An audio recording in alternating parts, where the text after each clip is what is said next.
parenting of ADHD. Many parents don't realize that they're parenting ADHD badly. That's not true. My daughter doesn't have ADHD and I know it. Is your daughter considered chatty by her teacher? Girls don't get ADHD. You know ADHD is usually missed in girls, right? Wait, what?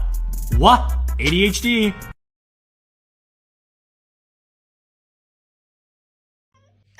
Open one shark. Oh yeah, take. Don't know why you're eating and you're still winking. Man, why did you throw it on the floor? Okay, then take.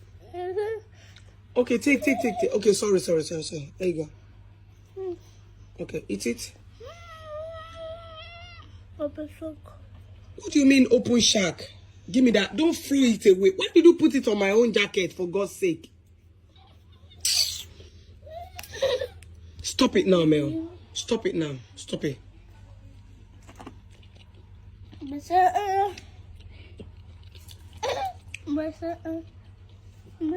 Do you mean I should do this? I should open it like this. Is that what you're saying? Should I put it? Put it back? Okay. Yes, yum. Okay, there you go. It's like I don't understand you. Man, do you want your headphone? Do you want? Don't cry. You want to take you to bed? What did you say? Huh? Oh yeah, take. Let me see what you want to do. Let's go. Let's see what this girl wants to do. Because I literally just put this. Don't tell me you're going to put in the bin. You want to put in the bin? I should put in the bin. Okay. In your mind, then I'll put it in the bin. Listen to me, I have ADHD. I am an erratic ferret at best. I am a neurotic Malinois at my other best. I have no worst, I'm delightful. Anyways, as someone with ADHD, there are really only 3 things that motivate me. 3 things and 3 things only, and they are pleasure, projects, and patterns. But figuring this out changed my life. Pleasure, straightforward. If it tastes good, smells good, feels good, I'm gonna do it. Projects, oh God, yes. Yes. If it is a new hobby I can have, it is a piece of furniture I can put together, if I could rearrange something, if I can research something until my eyes bleed, I'm gonna do it. But it's the last one that really changed my life. Patterns. When it comes to random, boring offshoot tasks, particularly care tasks, I would rather throw myself from a moving truck. Unless there is a way to group tasks together in a ritualized pattern.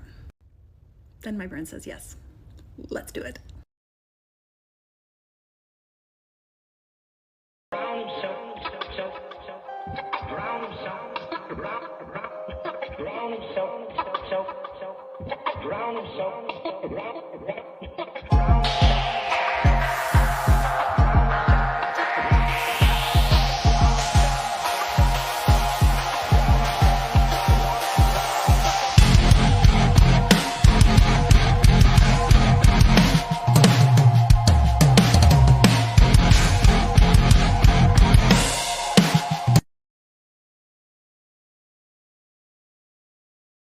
A white woman's Instagram. Latte foam art. Tiny pumpkins. Fuzzy comfy socks.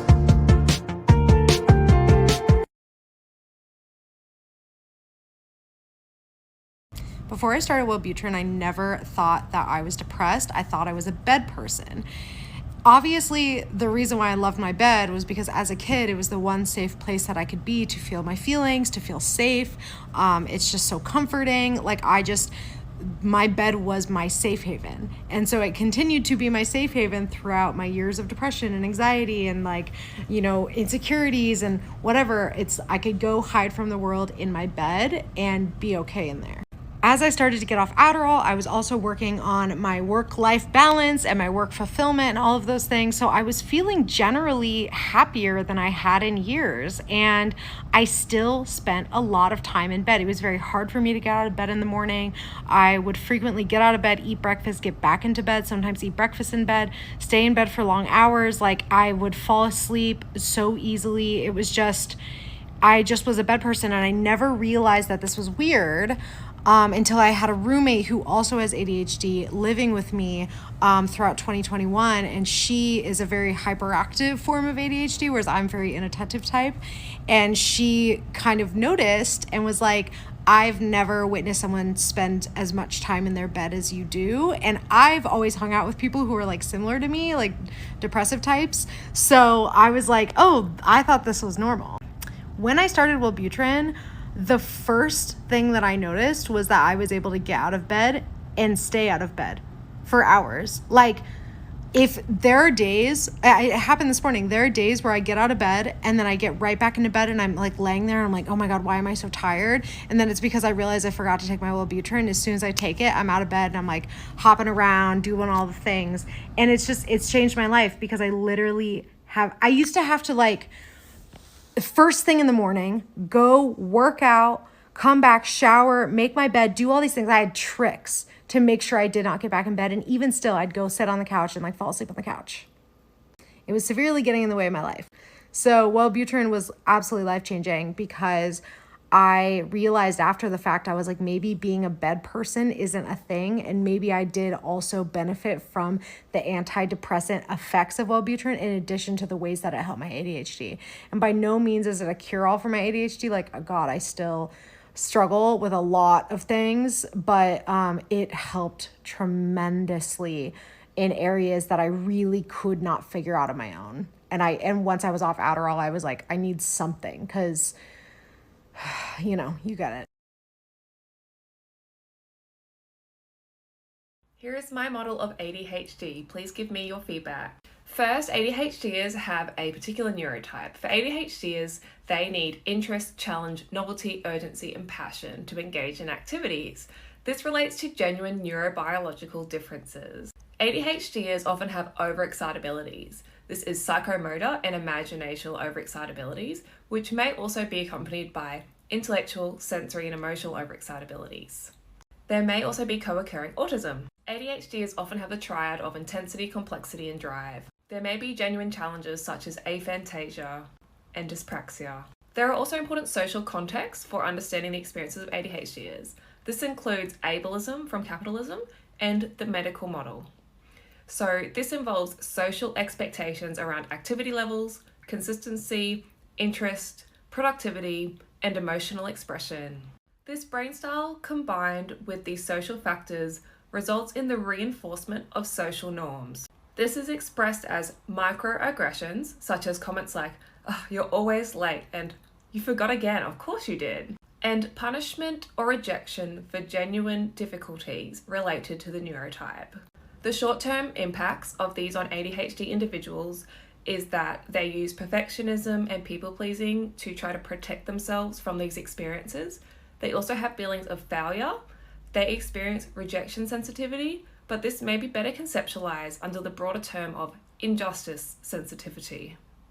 In the longer term, there is a cycle of being driven by overcompensation, characterized by overdoing, perfectionism, and people-pleasing, intercept with undercompensation or giving up, because the overcompensation cannot be maintained. The long-term effects are notably poor self-esteem, masking, poor sense of self, destructive coping, addictions, anxiety, irritability, depression, and in many cases, complex PTSD. Watch my next video and I'll talk about the ways in which we can address this experience of ADHD.